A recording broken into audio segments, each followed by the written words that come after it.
Aujourd'hui, c'est la journée internationale des droits des femmes. Et en ce lundi 8 mars 2021, j'ai décidé de vous parler de 8 femmes qui actuellement m'inspirent.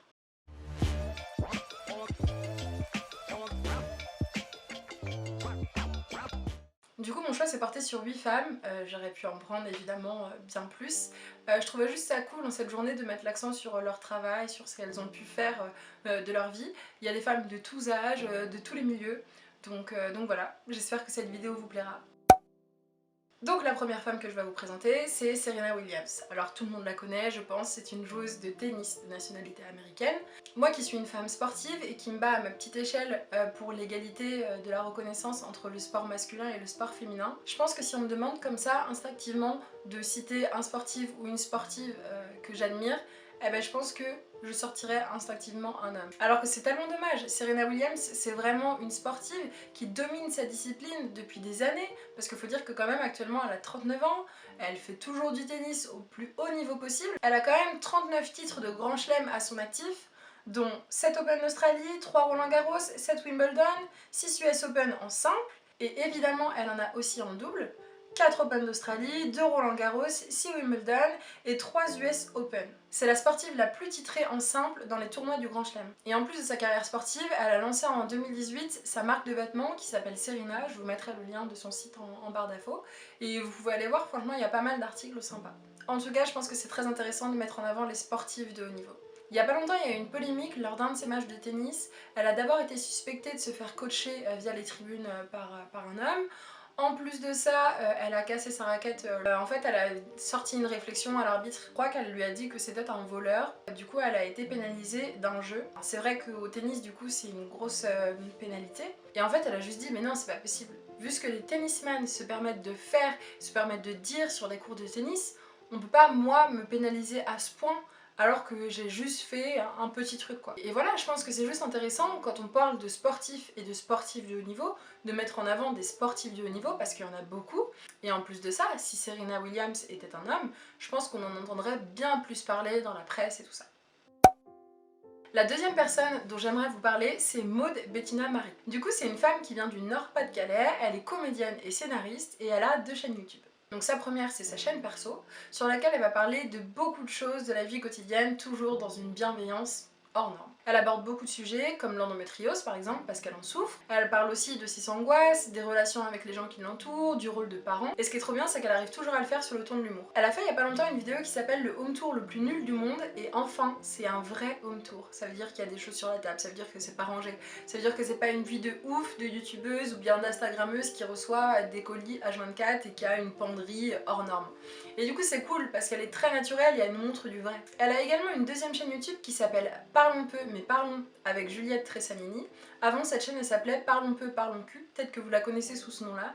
Et en fait malheureusement elles ont annoncé il y a quelques mois qu'elles allaient arrêter cette chaîne, mais toutes les vidéos restent disponibles sur YouTube. Et je vous invite grandement à aller les voir parce qu'elles sont hyper intéressantes. Lorsque la chaîne avait l'ancien nom, ça parlait essentiellement de relations sexuelles ou bien du rapport qu'on pouvait avoir au corps. Et avec le changement de nom, les sujets ont quand même pas mal changé. Il y a des vidéos qui parlent de paternité, d'accouchement, des idées reçues sur le corps, du désir, du don de gamètes, de la charge mentale. Il y a plein de sujets différents et en plus ce que je trouve cool c'est que dans les vidéos souvent elles invitent une personne. Du coup il y a des petites histoires qui continuent tout au long des vidéos entre elles, entre leur amant et tout ça. Donc c'est hyper intéressant et surtout je trouve que cette chaîne elle est vraiment déculpabilisante. Et surtout ça nous permet d'apprendre plein de choses. Moi j'ai appris vraiment plein de choses là-bas et sans tabou, sans langue de bois, donc voilà, c'est plutôt sympa, je vous invite à aller faire un tour si jamais ça vous intéresse. Pour résumer, c'est un condensé de bienveillance sur les sujets qui sont de base assez tabous. La troisième femme dont je vais vous parler, je pense que c'est une femme que vous connaissez mieux sous le nom de Annalise Keating, et elle s'appelle en réalité Viola Davis. Donc Viola Davis, c'est une actrice et une productrice de 55 ans d'origine américaine. Donc si je vous ai parlé d'elle sous le nom d'Annalise Keating, c'est que je pense que pour les gens de notre âge, on la connaît grâce à la série How to Get Away with Murder. Et d'ailleurs, si vous n'avez pas vu cette série, je vous la conseille fortement parce que franchement, c'est pépite. Elle est franchement trop bien et elle joue tellement bien son personnage, enfin c'est un rôle incroyable. Franchement foncez, les yeux fermés. Mais du coup elle exerce depuis bien longtemps et son parcours il est clairement incroyable et peut qu'inspirer. Déjà elle est issue d'une famille très pauvre, donc elle a grandi dans la pauvreté. Elle a dit une fois en conférence, j'étais le genre de pauvre qui sait tout de suite qu'elle a encore moins que tous ceux qui l'entourent. Notre environnement, notre maison reflétait nos revenus. les planches qui tombaient des murs, la plomberie de mauvaise qualité, pas de téléphone, pas de nourriture, des rats, je vivais tout cela. Malgré tout ça, elle est parvenue à intégrer Juilliard grâce à une bourse d'études. Et attention, tenez-vous bien, c'est la première actrice afro-américaine noire à avoir décroché un Oscar, un Tony Award et un Emmy. Enfin, je sais pas si on se rend compte du niveau de la meuf, quoi. Juste, c'est ouf. Du coup, ces distinctions, c'est respectivement pour le cinéma, pour le théâtre et pour la télévision. C'est une femme militante qui se bat contre les inégalités que les femmes et les femmes racisées subissent, surtout dans des milieux comme le cinéma. Listen, I have more than a 30-year professional career. I had a friend who said, "Yeah, but Viola, your career is better than my career." I said, "Yeah, but you can't compare me to you because once again, I got the Oscar, I got the Emmy, I got the 2 Tonys. I've done Broadway, I've done off-Broadway, I've done TV, I've done film, I've done all of it. I have a career that's probably comparable to Meryl Streep, Julianne Moore, Sigourney Weaver. They all came out of Yale. They came out of Juilliard. They came out of NYU. They had the same path as me. And yet I am nowhere near them. Not as far as money, not as far as job opportunities, nowhere close to it. And yet, I have to constantly get on that phone, and I have fabulous agents, by the way. They are getting it. But I have to get on that phone, and people say, "You're a black Meryl Streep." You are, and we love you. We love you. There is no one like you. Okay, then if there's no one like me, you think I'm that, you pay me what I'm worth. You give me what I'm worth. And even in terms of roles. Dans une partie de cette vidéo, je vous mettrai la vidéo complète en barre d'infos, elle dit que de base, les femmes gagnent moitié moins bien leur vie que les hommes dans le milieu du cinéma à Hollywood, et qu'en plus de ça, les femmes racisées gagnent environ 1/10 de ce que les femmes blanches gagnent. Donc c'est pour vous dire à quel point les inégalités salariales, c'est réel, quel que soit le milieu dans lequel on travaille. Elle était notamment très active sur Instagram ces derniers jours pour le Black History Month, donc le mois de février. Et franchement, je sais même pas quoi vous vendre, enfin c'est franchement une personne qui a une carrière digne des plus grands. Il n'y a rien à dire de ce côté-là. Et malheureusement, on en entend encore une fois très peu parler. La 4e femme dont je vais vous parler, c'est Léa Bordier. Alors je pense que la majorité d'entre vous ne la connaissent pas. Donc Léa Bordier, c'est une jeune femme très sympa qui fait des petites vidéos sur YouTube. Donc le nom de sa chaîne c'est Léa Bordier, évidemment je vous mettrai tout ça en barre d'infos. Elle a des vidéos de différentes formes qui abordent divers sujets. Et du coup moi, le format que je préfère, c'est le format Cher Corps. Ce format, c'est un format qui met en avant des femmes et la relation qu'elles ont avec leur corps. Parfois, les femmes qui sont interrogées ont une particularité physique, je sais pas, des taches sur la peau, des brûlures ou bien une maladie. Ou parfois, elles ont subi des choses très dures comme des agressions sexuelles, des viols, des avortements, le harcèlement. En fait, je vous parle de Léa, je l'appelle Léa, genre clairement c'est ma pote, parce que ces vidéos sont hyper chouettes et moi, elles m'ont vraiment fait déculpabiliser. En fait, en tant que femme, on est souvent amené à recevoir des réflexions sur notre corps, sur notre morphologie, sur notre poids, et c'est pesant. Clairement, c'est pesant. Ce qui fait que souvent, on remet en question absolument tout notre corps. Et moi, la première, je suis passée par là et je le fais encore très souvent. Et du coup, cette série de vidéos m'a vraiment fait déculpabiliser parce qu'en fait, je me suis rendu compte qu'on était toutes pareilles. Qu'il y avait des filles qui passaient dans la vidéo et qu'elles se trouvaient pas belles et que moi je les trouvais trop belles.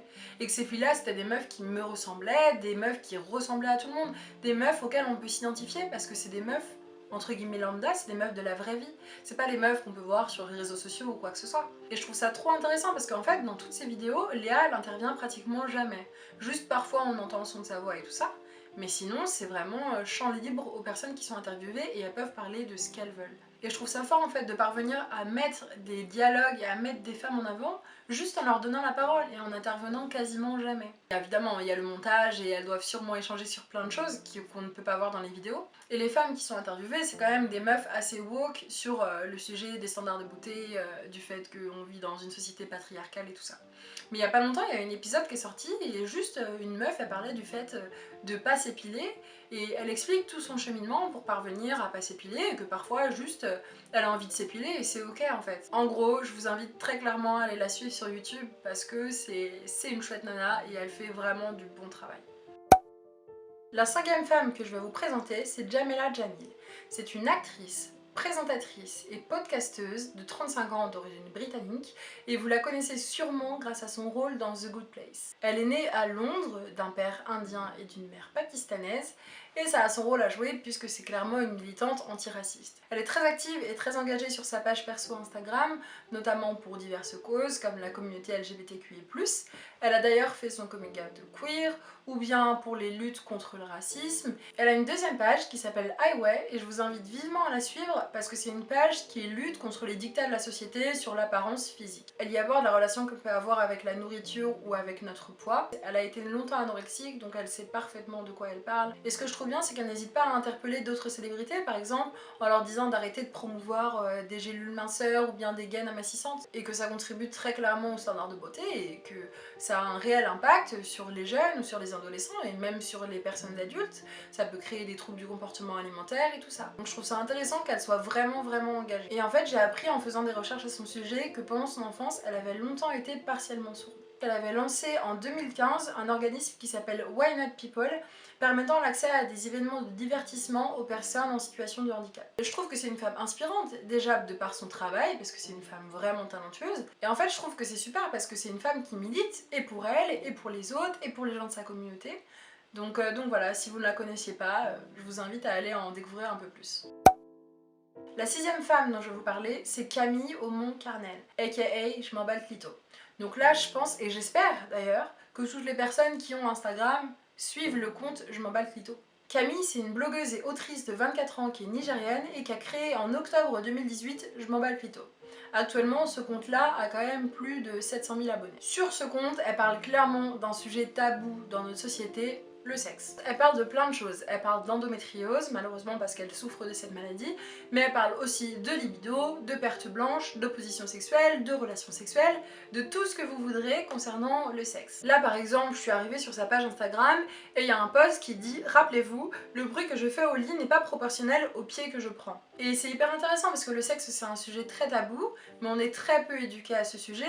L'industrie pornographique c'est malheureusement l'industrie qui éduque le plus les jeunes adolescents et les jeunes adultes sur les pratiques sexuelles. Et en fait, elle essaie de déconstruire toutes les choses toxiques que cette industrie-là peut véhiculer. Elle a aussi un deuxième compte qui s'appelle Je dis non chef, qui relate des témoignages sexistes et des violences sexuelles qu'on peut subir dans le milieu de la restauration. Quand vous allez sur cette page, le hashtag c'est #MeToo de la restauration. N'importe qui peut lui envoyer des témoignages et vous n'avez qu'à aller voir par vous-même, il y a énormément de posts qui sont très choquants. Et puis elle a un troisième compte qui s'appelle la FAQ de Camille et dans la bio c'est écrit « Et si on écrivait tous ensemble un guide d'éducation sexuelle qui vous ressemble ?» dans le but de pouvoir promouvoir et développer l'éducation sexuelle auprès des adolescents. Donc voilà, je vous invite encore une fois à aller vous abonner à ces pages Instagram.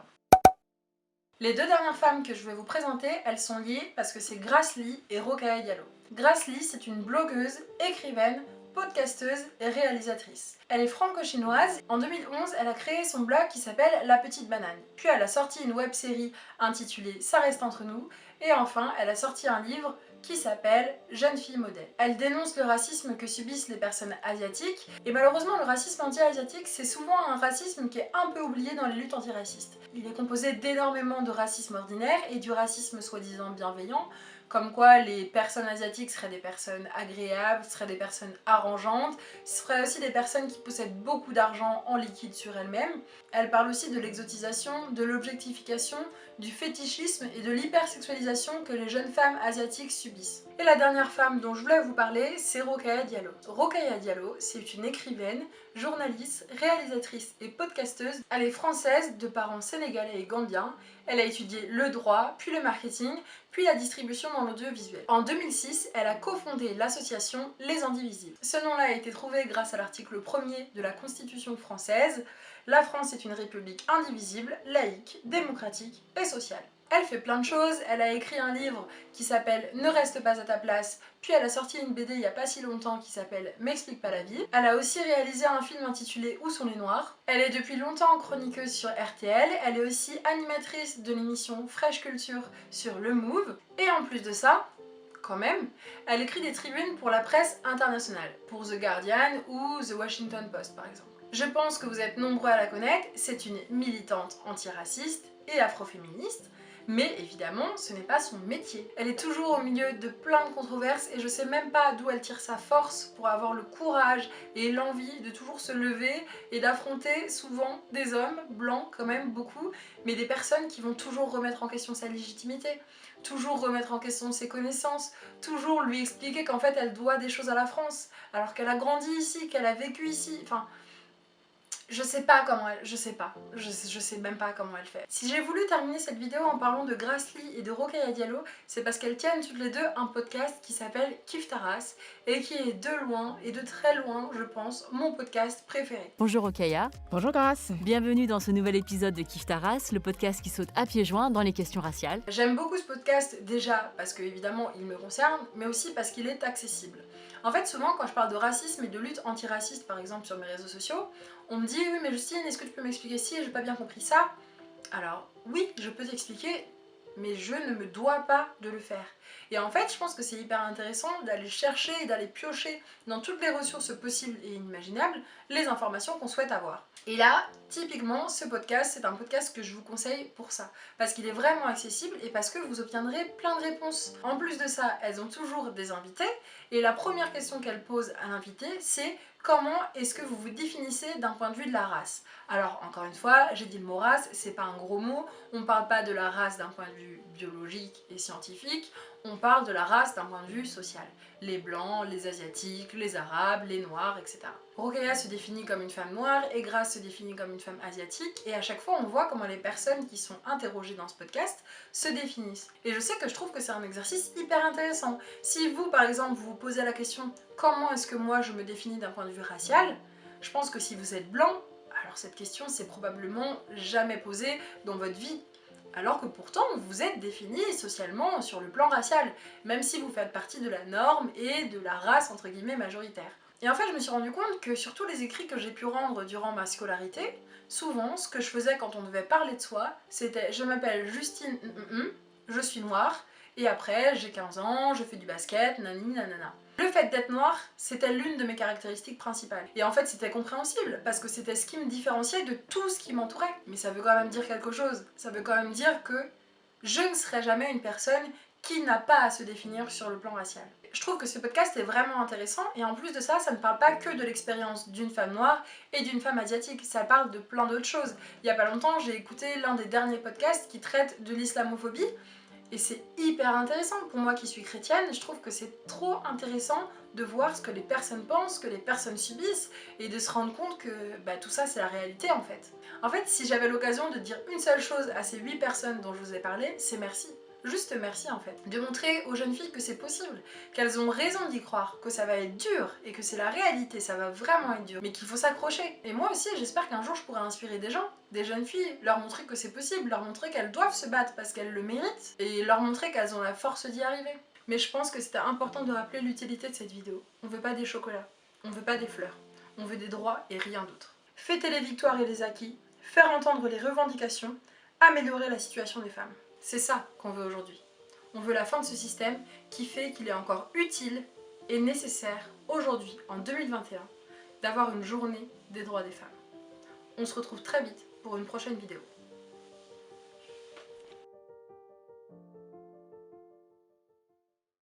Girl power les gars, vous allez faire quoi? Vous allez faire quoi?